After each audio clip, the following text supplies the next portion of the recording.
first, again, thanks so much to Lauren, Stephen, and Natalie and Jim for just a wonderful, wonderful event.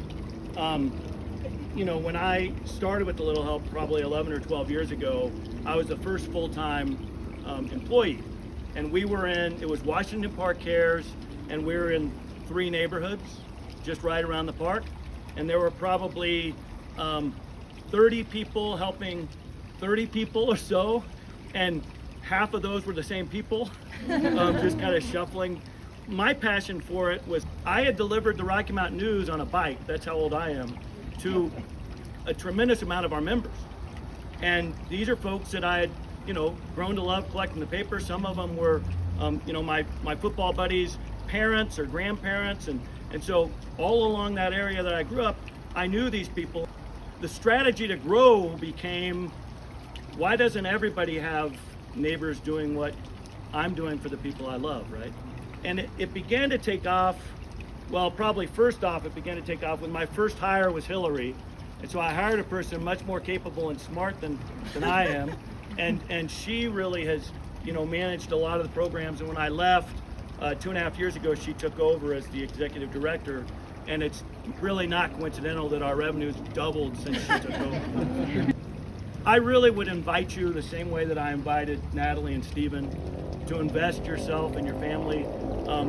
You're not just your money. I'm a professional fundraiser, so I'm not going to do that exclusively, but we need it.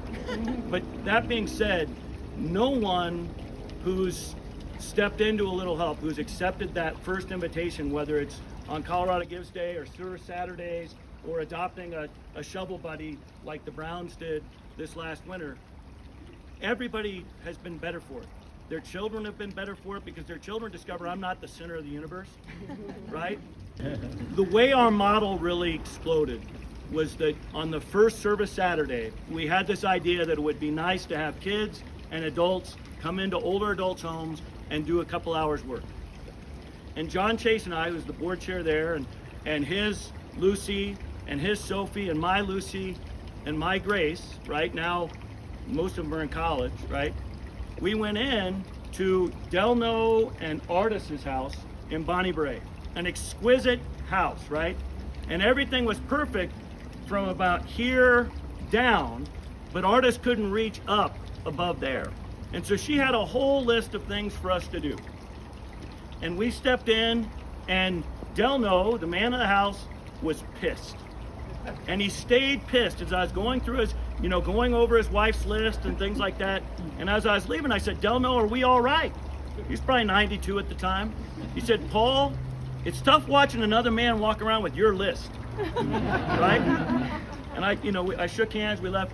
We came back though on Saturday with those 4 little girls, and Delno lit up. And he got out of the chair, and I didn't even know if he could get out of the chair. He walked all through the basement. He said, can I take them downstairs? He walked all through and he showed them pictures of oil rigs that he had designed, and he was an archaeologist. And he showed them, he gave them all little sand dollars and explained the evolutionary process that made the sand dollar. All those little girls kept those in their little altar that every little girl has on their room. And when we left, it was a different house, right? That's what a Little Help does. And that's what you can do for a Little Help with your money, your time, and your family. Thank you all very much. We really appreciate it.